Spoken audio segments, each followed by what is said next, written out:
Hi everyone! In today's video lesson, we're going to learn some essential phrasal verbs related to health. And that's how we're going to do this. First, I will teach you a phrasal verb related to health, illnesses, and general well-being. Then I will explain the meaning of this verb in English. After that, you will see the translation of this verb into Spanish for those of you who need it. Then I will present you with some useful examples where this phrasal verb is used so that you know how to use this or that verb in context. And last but not least, I will also include some useful short video clips from your favorite movies and TV series so that you guys can see and hear how these phrasal verbs work. Okay? If that sounds good for you, let's start with the first phrasal verb related to health, illnesses, and general well-being. And let's start with the first phrasal verb, to pass out. Pass out. Oh, I passed out. Well, to pass out basically means to lose consciousness. Lose consciousness. Desmayarse, perder el conocimiento. So let me also present you with some other synonyms. So you can either say to pass out, which is the phrasal verb. You can also say lose consciousness, which literally means perder el conocimiento. Or you can also use the verb to faint, faint. For example, he passed out, se desmayó. He lost consciousness, the same. Or he fainted. Let me give you some more examples. He passed out on his way to the hospital. He passed out. It was so hot outside that she fainted. She passed out from the heat. Next, after passing out, people usually become conscious again. They open their eyes and they become conscious. So in English, you can use two phrasal verbs in this situation. The first one is to come round, which means to become conscious. Recobrar el conocimiento, volver en sí. For example, he came round after about 10 minutes. He came round after about 10 minutes. Recobró el conocimiento después de unos 10 minutos. Come round. The second phrasal verb with absolutely the same meaning is come to. Come to. He passed out when he saw all this blood on the floor.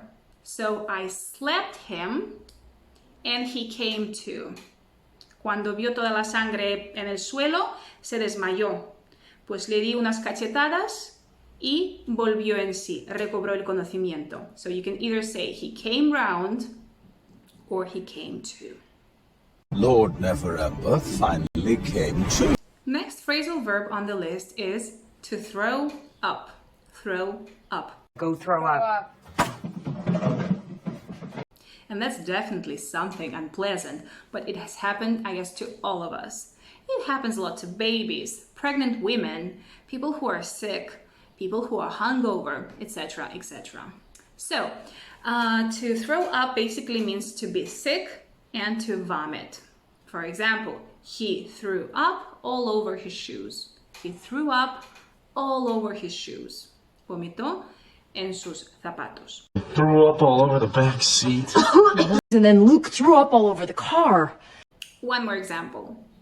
Sandy ate her lunch before riding the roller coaster.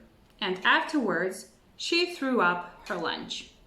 So first she rode the roller coaster after a big lunch, and then she threw it all up. She vomited. Next on the list is come down with. Come down with. Well, to come down with an illness means to become ill. Usually with something not serious, okay? So you cannot say, for example, he came down with cancer. No, because cancer is a very serious disease, it's a very serious illness.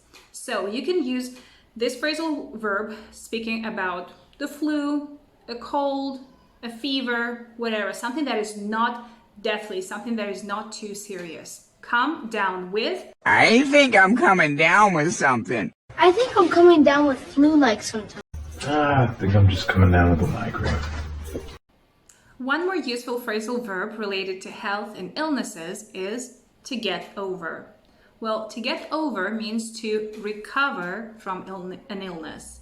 Recuperarse de una enfermedad. Get over. For example, it took her almost a month to get over her illness. Ella tardó casi un mes en recuperarse de su enfermedad. Get over. I finally got over my seasickness. Another phrasal verb with a similar meaning to get over is to fight off. Fight off, which means combatir una enfermedad, fight off an illness. For example, eat more oranges to help fight off a cold. Come más naranjas para combatir el resfriado. I think I'm fighting off a cold or probably just fighting off a cold, but Probably the saddest and most depressing phrasal verb in this video is definitely pass away, because to pass away means to die. For example, his grandfather died or passed away last year. Pass away. We passed away. About her husband passed away. I just didn't want to finish the video on this sad note with the verb to pass out. So let me teach you one final phrasal verb that refers to health and illnesses, which is to swell up. So when some part of our body becomes bigger in size, it means it swells up. Hincharse, swell up. For example, the sugar makes my ankles swell up. Con el azúcar se me hinchan los tobillos. his face swelled up. My thyroid is swelling up. Well, I guess it's all for today, guys. I hope you've learned something useful today, and I will be waiting for your feedback in the comment section. Please let me know if you have learned anything new and useful in this video. Well, this list of phrasal verb is definitely not exhaustive. There are some other phrasal verbs related to health and illnesses. However, I think we have learned some of the most common phrasal verbs related to health, illnesses, and general well-being. Por supuesto, no es una lista completa. Hay más verbos frasales relacionados con el tema de la salud, aunque creo que hemos elegido y hemos aprendido los verbos frasales más comunes relacionados con este tema. Como siempre, espero que les haya sido muy útil el vídeo, que hayan aprendido algo nuevo hoy. Déjenme por favor su feedback, sus comentarios aquí en la sección de los comentarios y díganme qué tal les ha ido este vídeo y si quieren que haga más vídeos como este en el futuro. Well, thank you so much for watching this video, guys. I will see you in our next video. Bye!